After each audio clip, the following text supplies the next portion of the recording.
Welcome back to our fourth lecture. Our lecture tonight is titled Honouring Edinburgh. It's given by our guest lecturer, Mr. Malcolm Fraser.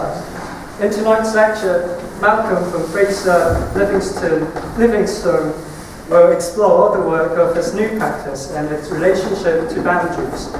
The lecture focuses on social matters and work with community asset transfers, as well as structural aspects with new timber technologies.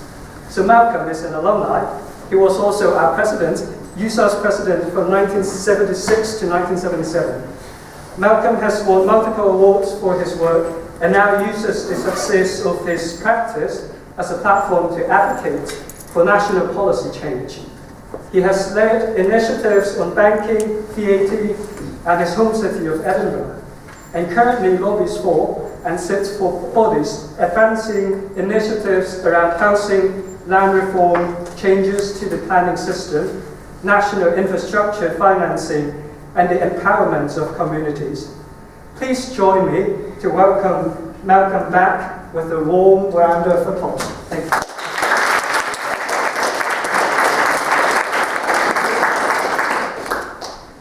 Thank you, Jordan. That's very kind and very thoughtful introduction. There's slightly a collision of lectures happening because by chance in 2 weeks' time I'll be speaking to both first year and sixth year. I was looking back and it's the 12th time I've done the final lecture in your professional practice course.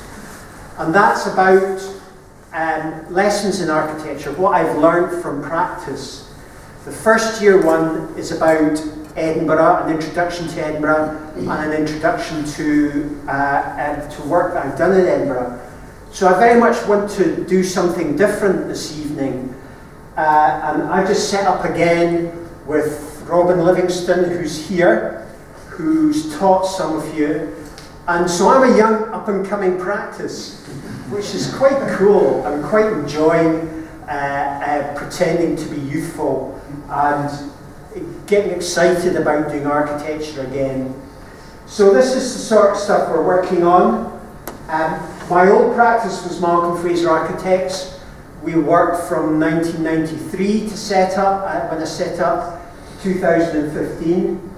We worked in the Highlands and Islands of Scotland. We worked in Glasgow. We worked in Newcastle. We worked in England. As I said, we've done a lot of the buildings you maybe notice around you in Edinburgh. As I say, I'm talking to first year about that in 2 weeks' time, so I don't want to talk about them. That lecture also talks about the evolution of Edinburgh, how it's grown, how it's turned out to be this extraordinary, intense, three-dimensional drama of a city, which I hope that you understand as students living and working here. And also, as I said, I'm talking to sixth year in 2 weeks' time. I call it Principles for Practice, and that's currently my shopping list of topics that I'd like to introduce to you. And those of you who are in final year here, that I've learned from architecture, from all sorts of governmental and policy things, and understanding the nature of the industry that you'll be entering, and it's the difficulties you'll find in trying to care about craft and beauty and place and people within an industry that really only cares about kind of deal flow of projects and money and landfill and rebuilding and sticking it down in landfill again, all those sorts of things. And the simple beauties of opening a window is the sort of care and craft that I like to think is at the heart of what we should be thinking about as architects. But I don't want to talk about that past stuff because I'm wanting to focus on what we're doing now and what the practice is doing now. And as Jordan said, I wanted to call it Honouring Edinburgh and talk about 5 principles that the work we're doing now tells us about the things we should care about in Edinburgh. And we're doing work elsewhere, so I'll finish up talking about principles that honour the wider nation as well. So I wanted to talk just about understanding something I talked about, greenways, how we move about the city. And I've, as I'm saying, we'll talk about what we're doing now, but just to put it in a little bit of context, I've been lucky enough to have worked on the Water of Leith throughout my career. And indeed, before my career, when I was a wee schoolboy, I was party to putting the first bits of the Water of Leith walkway in. At my 6th year at school, we went, and on Saturdays and weekends, we built some of the first bits of walkway there.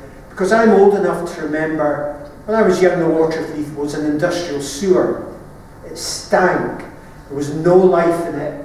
There was all sorts of mills up in Collington that discharged waste directly into the river. It was a place you didn't want to go near. And it's just wonderful to see my lifetime change in that and be party to some of the things that happened in that. It's a beautiful place now. It's a greenway stitched through the city, and you can walk now from Leith to the Pentland Hills and barely touch a road along the way, and that's a rather magnificent thing. And in my practice, one of the first jobs we did was part of that. So that was part of what I built as a wee schoolboy. And then we came along and later on took an old bank and opened it out to the river and connected it and raised the terrace round so you could sit in the building and see the river out from it. And it was a delight having that context and that history and taking that further forward. And then later on the back of that, we got to stitch in missing pieces of the walkway.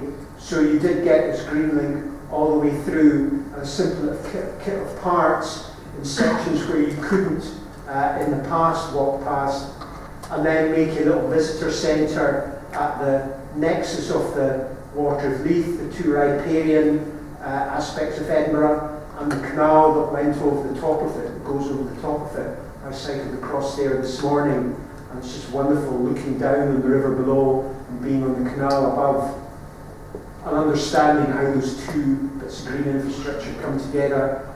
And just loving the fact that you can sit and have a coffee, and in the morning, thousands of people walk to work, cycle to work past it, past these two pieces of water infrastructure that were sewers, that were industrial sewers, and were places where you were told to stay away from as a child. So I love the aspect of that change.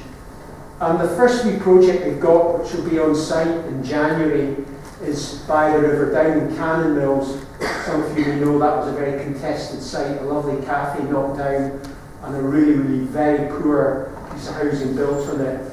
We've got the chance to just opposite, there's a little old ex-public toilet, which we're going to take the roof off and build up on, and this will be a nice restaurant. Robin, are we allowed to say who it's for? I think so. It's for the Lookout, who I did the restaurant for up on Carlton Hill, who have Gardener's Cottage. So they're really innovative, locally grown restaurant group. So they'll be taking the restaurant here. And we really enjoyed understanding how you can make something there that's a little hard-faced, metal-clad thing, but then also enjoy how you open it up and make a big window to the street, all timber-lined inside so that it's warm to the Cannon Mills clock, and then looks out, cantilevered out over the river and takes advantage of the river setting. So honours the river, honours this idea of this greenway stitched through Edinburgh, and as I say, is on site in January. So the second way I wanted to talk about how I think we as a practice are thinking about and caring about the city is to talk a bit more about those policy things that Jordan introduced, that I'm now long enough in the tooth that I've done lots of lobbying in the government. I sit on various government housing bodies, infrastructure bodies. I remember something called the Commonweal, that's a left-wing think tank. We've got lots of economists. We persuaded the government to set up a national investment bank, a national infrastructure company. Important things the Scottish Government would like to be seen to be different from the English government or the British government, but it's a bit tentative about that. And we've been kind of pushing them in policy terms. So the sort of place that impacts into Edinburgh is how the city grows, how it deals with the housing crisis we have, how it gets more homes. And at the moment, we have a market-led housing supply, and part of the reason why there is a housing crisis is because the market actually likes high house prices. They like drip feeding new homes onto the market because then that keeps their margins really high. They like exploiting land, dealing in land, and not building so many homes. So I've tried to influence it to go from a situation where they like having this problem, they like having a foreshore empty. If we have a city with a housing crisis, it's extraordinary that the whole north of Edinburgh has been a brownfield site for nearly the whole of my architectural career. 20 years it's sat there, remediated sites, sitting empty. And I've been trying to work with land reform to release big sites, to release little sites onto the market. I've helped bring in something called compulsory sales orders, which can allow government to make developers sell sites. They've been land banking, they've been sitting on, the council have bought sites like this, other sites have been land banked. So that's sort of big change, and I hope that we can be on housing frameworks in Edinburgh to pick up sites like that. So we're thinking about the city, but obviously we're also interested in making communities ourselves, doing work ourselves. What happens at the moment is that the waterfront sits empty, and the private sector pushes to release farmland, to release the green belt. There are huge schemes out to the west of Edinburgh which are basically saying, give us cheap farmland to work with, and if that's zoned for housing, then the value of that land shoots up. The farmers make millions and billions. That all goes offshore, and we still have to subsidise new housing. So I'm working with the idea of land value capture, where, like in Germany or like in Singapore or many eastern tiger economies, the government and the local authority can purchase land at existing use value for increasing the city, for building in the waterfront, or for pushing out into the countryside, getting the value of that to invest in infrastructure, taking the tram out there, schools, etc. first. So land value capture is an important lever and sort of interesting place for us, just as ordinary architects, trying to push to get more land available for communities, etc. And the policy landscape, as government likes to call it, is absolutely extraordinarily confusing for an architect, for a little community coming forward. There's so many initiatives. That's my town centre review, which I led for the government. That's government's main housing paper. These are a number of the committees I sit on trying to advance matters, but that's the most important thing coming out at the moment. Though part of what my town centre review did was to input into the Community Empowerment Scotland Act, which is a really important way for communities to come forward, communities leading in Scotland. Community asset transfers are a really significant thing, and I led the first urban community asset transfer. They started first of all up in the Highlands and Islands, Egg and Assynt and places like that. And I managed to get the government to allow the legislation to apply to urban sites. So this is a wee farmhouse. I can't remember your name.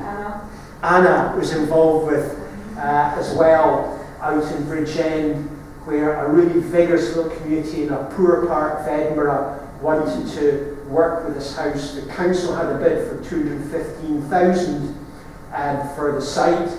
We persuaded them to set that aside by showing them that it's of far more benefit to the city, for the community to use it for growing and cooking and learning and eating. So that's been transformed with $1 million of big lottery money into this great little community hub. And these are local people learning how to grow, how to eat, serving food, bicycle classes, art classes. The place is a hive of energy. We did this lovely thing that the community themselves built, parts of the workshops that go outside the old farmhouse, and we got them to char larch, which was quite hairy because it's an extremely fiery process. So getting all these nice people from the community to do this rather alarming thing was absolutely great fun. And we've gone on and built a little outdoor conference venue. That was a conference I spoke at there on a lovely day. I just thought, this is the best conference venue in the world. You're sitting there hearing the birdies cheeping and seeing the sunlight and the trees dappling the place, which is just beautiful. So that, as a community asset transfer, is a great thing. We're doing something as well with a little group in Blackhall in the north of Edinburgh that are trying to take over this old building from the council as a nursery. That's our initial drawings for a little nursery to nestle on the side of that park. And then we're doing an enormous one. We hope we're doing an enormous one. This is the site of the Astley Ainsley Hospital, and it's in Morningside, and it's 50 acres. So the government is now understanding that community asset transfers are not just for distressed assets, for old schools that are falling apart, for old libraries, for old buildings the council doesn't want. The government is understanding and articulating that productive assets should be taken forward by communities. So what a challenge and what an opportunity for this fantastic site. This is the most valuable real estate in Scotland, 50 acres of Morningside. I grew up just up the road from it. My mum still lives there. My mum's still in the family home, just her. So that she should be moving on from that into co-housing or old folks housing, sheltered housing, but she's cash rich and opportunity poor. There's nowhere for her to go. So the idea that the market doesn't provide for that sort of thing very well, but to make in this site a big community for people like her to live in intergenerational housing with nurseries on the ground floor and lots of older people living above interacting with kids. It's fantastically healthy for old people, for young people, for well-being. In the site itself, there are 1,600 tree preservation orders on this site. It's extraordinarily rich. Normally it would go to a big house builder, so we're setting forward an alternative where the community themselves can be the developer. That's unheard of in Scotland, it's unheard of in the UK. That happens in Germany, Austria, Belgium, Holland all the time. Communities do that sort of thing. And we just want to get a bit more European about those sorts of things. So we will look at partnerships with housing providers, but we will also look at doing it ourselves. So that's kind of exciting, and I'm talking to government about it, being able to talk to the First Minister about it, to the Health Service, to the National Investment Bank, and the idea that the community can also do things that are maybe even bolder. Maybe we should have, instead of buildings that spread out and take up all the space, if we're going to develop a site, maybe we can have tall green buildings, vertical forests on the site too. So that's a long-term project, but getting the politics in place, getting the finance in place, getting the community in place is fascinating for me. I enjoy being part of that. I enjoy the design opportunities that might come out of that. So the fourth place I wanted to talk about is in terms of looking at urban traditions in Edinburgh. I was interviewed by a student newspaper last week, and it's in there, and I was talking about the quality of student housing in Edinburgh. I think student housing is great. I think there's a nasty populist undercurrent that in Edinburgh and other places that seems to vilify students, and I think they're great for communities. I think student housing is grand too. It means students aren't using tenement flats, etc., and they are released back into the housing market. I don't think anything we've built in Edinburgh is of any great quality. So we're liking to think of how you build in Edinburgh, what the urban form might be, how to make an architecture that's of its place, that's tough and simple and contemporary. Because too many of these buildings that we're building now, they've all got vertical windows, and you all see people's ankles when they're walking about and under their desks and things like that. I find that very uncomfortable. That's just because planners say in the past we had vertical windows in road-bearing masonry buildings, but actually in Edinburgh in the medieval past we were timber frame buildings and we had horizontal windows. So we should look at thinking anew about how to make buildings and what's a good urban building in Edinburgh. And this is a wee site we've got. Our client has got just behind there's Clark Street. That's called Simon Square. An extremely tight site. We have a whole load of issues of overlooking for the houses that are just behind, right against our site. So we need to make a building that kind of turns its windows sideways to look past the windows of adjacent sites. But we wanted to use that idea of turning sideways to also capture views, capture sunlight. And the Victorians did that very well. The plasticity, I live just down the road there, was brought up just up the road there. And the tenement window, the basic Oriel window, is the most magnificent machine for capturing light and for capturing view. And the idea of trying to do that in a simple way in a contemporary tenement that does all this turning aside and using angles to both capture view and stop you overlooking your neighbour and command light and bring light into the space is something that really interests us. So a little building which thinks about an entry court, thinks about tiny little courtyard gardens at the back, and thinks about how you might in a bedroom have a simple place for bed, but also put a chair in these places, put dressing table in these places. And up the top is a two-storey flat and a terrace, just sitting tightly integrated into its site. And windows that are generous, don't reveal too much, but open up to the view and open up to the light. And also the idea that there's an awful what I call blandstone in Edinburgh, very thin sliver-cut sandstone, just run across buildings, and how to enjoy texture a bit more. There's also a lot of brick buildings in Edinburgh, which aren't always successful. So we like the idea, this is in Belgium, this is Chipperfield, of taking brick and doing what we call, in Scots, a coat that's just kind of rubbed across a building is called a Slaister coat. It just means wiped across the building. So if you build in brick and then wipe a lime harrow coat across the building, we're looking to get a finish like that. So something that feels hard and urban and tough, but also open and captures the view.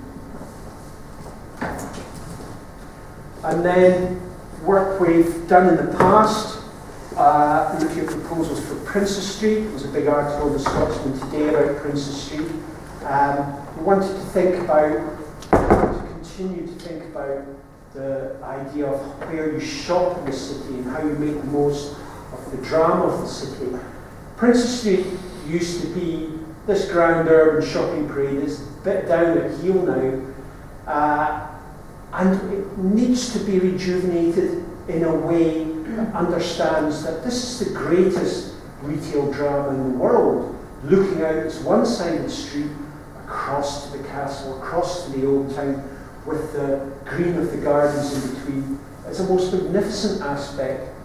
And in the past there was a terrible proposal done to dig underneath the street, turn your back on this fantastic retail aspect, which we fought against with the Coven Association, and we proposed something different. We talked about the remainder of Princess Street Gardens as being the food court, which is a bit down at heel from this wonderful green oasis at the heart of the city.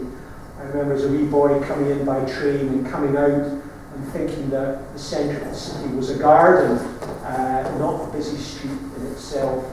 So that was set aside, and instead what we are doing is this monster, the east end of Princess Street, which will completely unbalance the street, all the retail here. And again, it's really about turning its back on this fantastic urban drama that Edinburgh is, and doing a mall, internalised mall, and what's called the Golden Turd Hotel in the middle of it.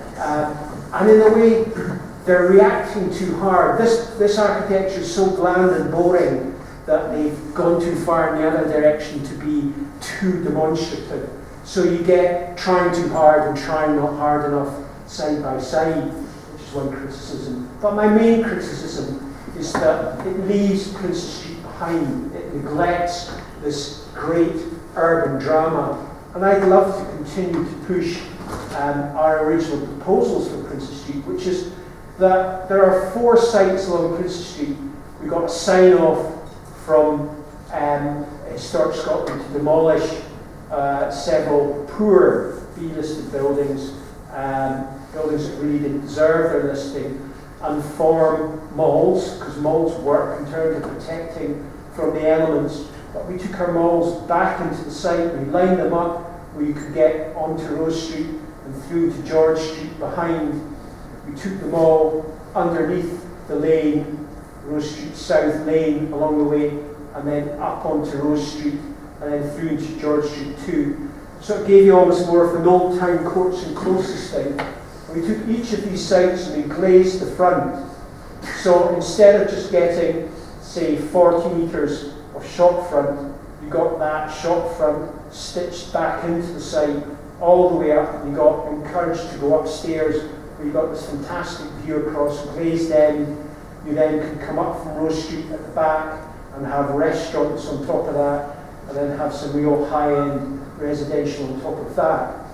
This one was then beside Jenner's, which has got development plans with them all there, and the new Marks and Spencer's there. I think these things are still possible, and we need to rebalance Princess Street, and we're thinking of, in terms of honouring Edinburgh, to continue to push the idea of the drama of the centre of the city and the shopping that goes with it. So that's just my little 5 honouring Edinburgh topics. And turning away from Edinburgh, I want to tell you about some of the things we were doing elsewhere. So healthy homes is a big focus of mine, and I probably will be talking to final year about this to a certain extent in a couple of weeks. But how we build homes in Britain is absolutely catastrophically disastrous. These are basic kit home is engineered to ultimate flimsiness. It's susceptible to rot, so we dip these frames in toxic rot treatments, which means that we can't recycle them, we can't burn them. They need to be put in landfill if and when they're demolished. If they go in fire, they're toxic. And because the sole plates still rot, we then wrap the buildings in polythene. So all modern buildings in Britain, you're actually kind of living in a poly bag. All the water vapour gets trapped, all the CO2 gets trapped, all the particulates get trapped. Respiratory diseases are on the rise. Male infertility is on the rise because of these sorts of issues. When we build, this is the house my wife and I built up on the west coast of Scotland, hanging out over the rocks with a fantastic view out to Rummenegg in the distance. We built that off-site, hemp insulation, breathing insulation, all natural materials. You walk in that house, it smells healthier. These things actually impact on people's health. So we're doing a project, we hope, around the north of Scotland to use local forests, to use vegetable technology, which is the most fantastic way to build. It's just fast-growing Scottish timber, low-grade timber, piled on top of each other. You drill through it, you put in a hardwood dowel that's drier than the surrounding timber. It soaks up the moisture in the surrounding timber, so it expands and locks the panel together So you get a strong structural panel, or you thread it in for an extra strong panel. So we'll talk about using Scottish timber, local sawmills, dull construction, building vernacular homes, rebuilding the old pre-improvement Scottish clachan form, clachan communities, local jobs, working with these organisations trying to make it happen. So that's another long-term exciting project, honouring the land of Scotland, local materials, dealing with all these sorts of issues. Making contemporary communities. This is a project we got planning for a few years ago in my last practice, but we're now delivering. It's just tucked into the hills. Above that's Loch Leven, Edinburgh's down there, Longview South, that's Kinross. Used to be an old hospital on the site which burnt down. I don't personally approve of building communities that you've got to drive to, but it's a nice climate, it's a nice job, it's nice to be able to do these sorts of things. And the idea of having setting the buildings out so that the shelter space, you can see the wood behind between them, they're orientated towards the view, they're looking south. You come out the living room, kids play in the sheltered garden, you get an enclosed space at the front door. We're hoping to use more natural breeding technology. Depends on whether the client will let us, those sorts of issues. Or other places that we're looking at larger master planning. This is a big new community on brownfield site. It used to have munitions factory. British Aerospace is remediating all these weapons stores around it. And this had in the middle of it a historic house, originally 16th century, with 19th century additions. That's it there. These are these munitions dug into the ground for safety. And we're being asked to develop around it. We're noticing there's a historic garden, walled garden in the middle of it, which we can remediate. So the idea of a master plan that makes sheltered spaces, that respects the walled garden there, rebuilds in the castle itself. It makes a little community that respects the history of the design landscape, but also builds sunshine, sunny spaces, enclosed spaces, redirect an underground drain that's taken through, make it a little tarn that runs through the site, joins the existing river.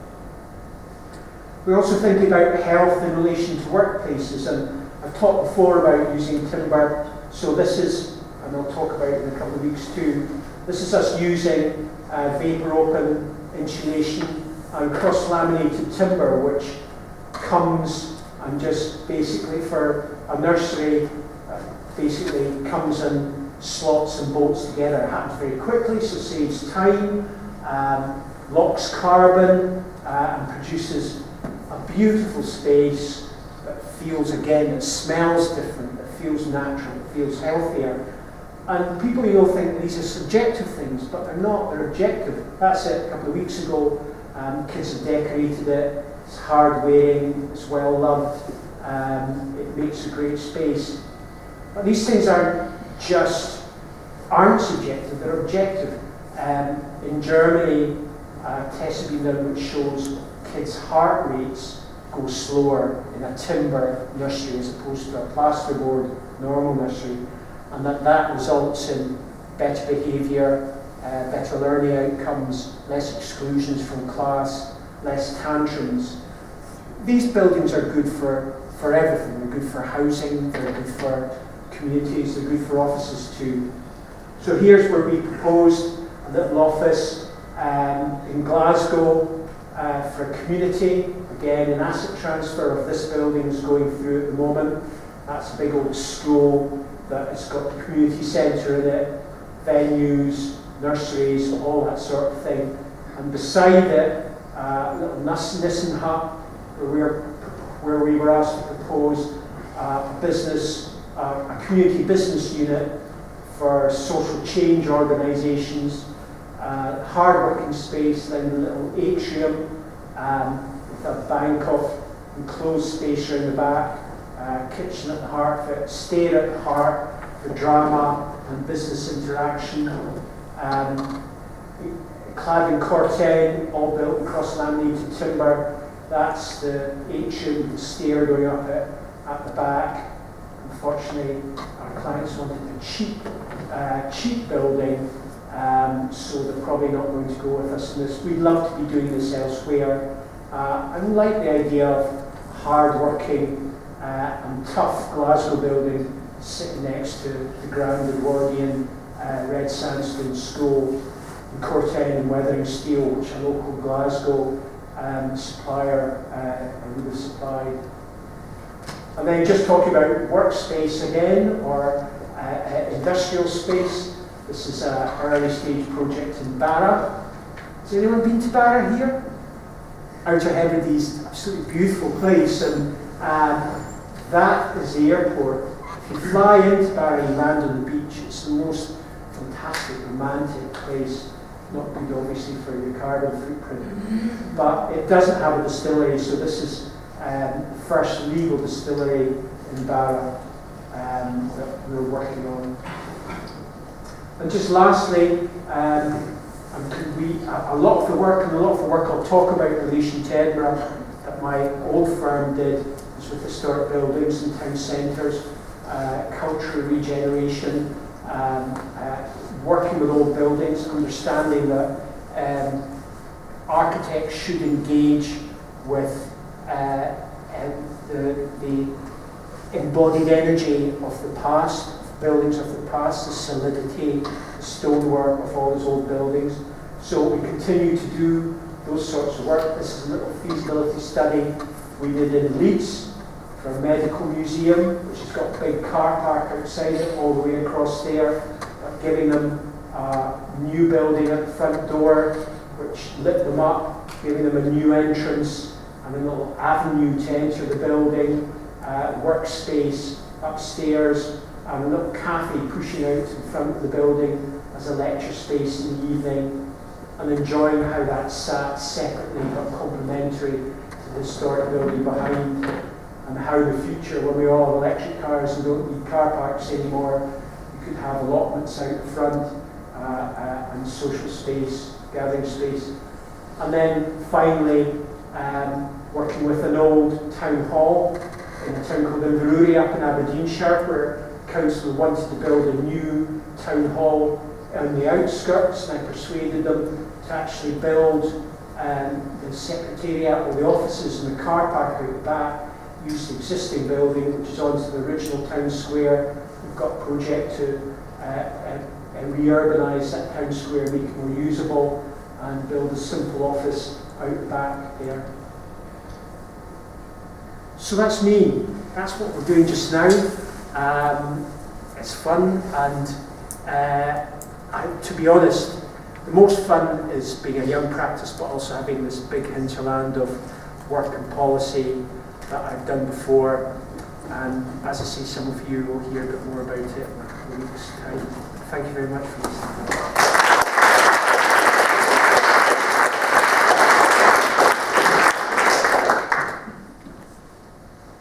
Does anyone want to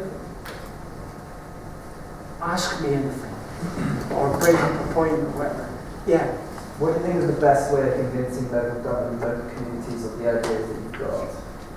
So like, you know the brownfields that you showed around of Edinburgh, what do you think is the best way to convince people to build in that area? Well, the best way is to give them levers that they can raise money out of it. So the idea of land value capture I was talking about, that would mean local authorities who are, of course, hugely cash-strapped, could make the money out of raising the private sites. So instead of the money going, so like one of these bits, an acre of farmland outside Edinburgh is worth 15,000. With planning permission for houses, it's worth 1 or 2 million. So at the moment, if policy says Edinburgh needs to expand, we're going to build, we're going to push a finger out into the green belt, that money goes to the farmer right now. Or more likely it goes to the planning lawyers and the development companies who persuaded the planner to give them an option and who have browbeat in the council into releasing that land for housing. That the farmer, what will the farmer do with that money? They'll buy a yacht and they'll take it offshore, and that money will be lost to us. I worked with an economist who worked out that in the next 20 years, Edinburgh will release 8 billion in land value rise. That 8 billion currently goes to the market, goes to land speculation. That 8 billion could go into schools, hospitals, extending the tram. So if you give local authority the ability to make money, then they should follow their nose. They should follow that way forward. So it's not kind of I've spent my whole career trying to persuade local authorities, house builders to do the right thing. But actually what you want to do is put that big carrot out there and let them make money out of it. So do you think it could be about doing more speculative work then? Doing more? Doing more speculative work, like designing a master plan for that area. Even though you're not guaranteed to make a fee from it, it's just to showcase what this area could be like. Sometimes it works, sometimes it doesn't. Often people say, when you do speculative work, often people say, thank you very much, and they take it away and they say, procurement rules mean that you can't do it, we need to put it to the market, etc. One of the nice ways forward, all that I've shown you about working with local communities, it's a really good thing for people to get involved with local community groups who might get their hands on the building, to take that sort of thing forward. That's a really useful place for architects to do speculative work and to get engaged in that sort of way. And it's a kind of humble way to do it too, because you start to understand the issues on the ground.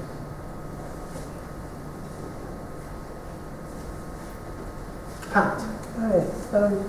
Are you able, Malcolm, to talk about these aspects of the Astley Ainsley a community trust possible project?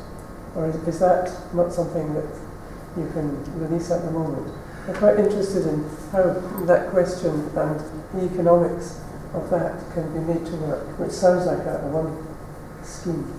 Yeah, well, I'm in a slightly awkward position because I've been part of the trust that's got together, that's coalesced around this idea, and I've been driving the economic bit of it.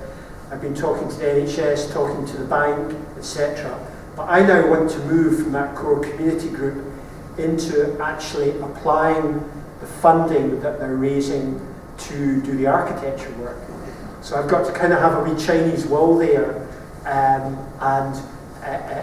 because there are people who will say, you're conflicted, you can't do that work.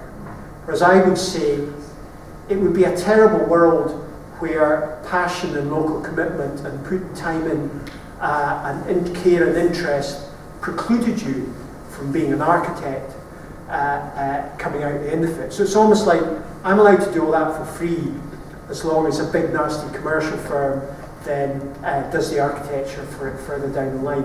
I don't believe that should be the case. So as with Bridgend, the little community project I showed you that Anna's involved with, I was able to help put the bid together to get the funding and then apply to do the work later on. I can see how that works with something like Bridgend. Yeah. What I'm wondering, and I know I can hear it's difficult to talk about it, how do you cope with that in something that's a huge project in which there's lots of other people who only care about money, whose eyes are speedily focused on it? Yeah, it's difficult. It's also difficult too because there are people in my community group who don't care about money at all. And they say to me, this is all about health and well-being. The government should fund turning this into a health and well-being focused open park. And I say, you do realise we are the least deserving community in Scotland. This is a wealthy community.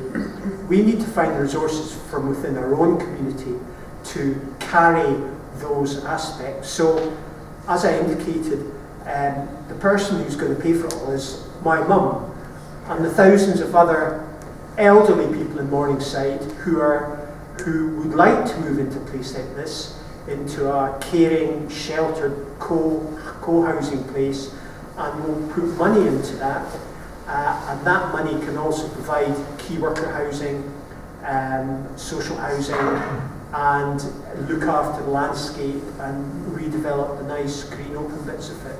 So it is, as I hope you'll find, for me, one of the glories of being an architect is you've got one foot in the world of arts and craft and care and beauty, and one foot in the world of dirty commerce. And I don't think that's a bad thing. I think we need to be where money and creativity actually help each other out along the way. No, I absolutely agree with you. Well, good luck with that. Thank you. Hello. What led you to starting your new practice? Obviously, it's only started over last. I had 22 years in my old practice, and we went bust. And I worry again, and poor old Robin probably worries too, because I do so much lobbying and free work and this and all that. And there was a time when the sort of work we did was very attractive to big London practices who would undercut us and drive fees down. So we found ourselves losing money, and we were big. I went from, we were 30 at the most, and 14 at the end, and actually keeping a large practice going, doing every sort of work and a lot of free work just didn't work. So that was utterly traumatic. I went to work for a big practice, and I was hoping to introduce some of these kind of caring ideas into them. That didn't work, as maybe you might imagine it would. What practice? They're nice people, and they were very welcoming, and it just, the way I thought and cared and designed didn't work with their ethos, so it just didn't work. So it's absolutely no denigration of them at all, but it was just clear that I felt, well, Robin and I felt, Robin worked with me for 10 years at Malcolm Fraser Architects, then went somewhere else, and we just realised we both weren't happy where we were and would be happy together. So we have a great time, and we got a couple of fantastic people working with us. And at the end of the day, there's a deep pile of tracing paper on the table between us. We've been talking and thinking and challenging each other. You want a place where you're challenged and you feel you can challenge those around us. My practice was never about me as designer and other people drawing. It was all about us working together. And I just love how we challenge each other. It's great, it's grand, it's fun. So we want to show that you can have fun, just make enough money to keep going, and do work that is finely crafted and careful and caring. Thank you. Just on that, do you think the best architects make just enough money to keep going, but make a good, great architect? I think it's almost impossible to describe what a best architect practice is. They are all different from each other, and you only know what works with you. There are wonderful architects who are very successful and make a lot of money. There are wonderful architects that go under. There are terrible architects that make a lot of money. There are terrible architects that go. There's no one size fits all. It needs to work for you. But you can tell the work of practices that you admire, particularly at the moment. There's really, really nice, calm work happening. You see a lot of work coming out of the continent and some of the younger practices in Scotland, doing really beautiful, simple, considered, crafted work. The opportunity for Scottish young practices to work on a bigger stage is terrible. I still, my original practice, which grew, kind of became noticed in Scotland in the 1990s, there are almost no new Scottish practices that appeared since then, because procurement is such a terrible, it's such an unsupportive environment. So I'm doing a lot of work on that with the RAS sometimes, if we can save ourselves from imploding, and with government in other directions, because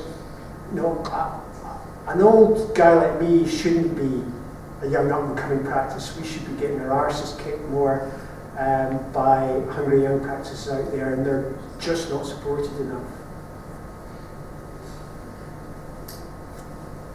On that cheerful note. Thank you very much, Malcolm.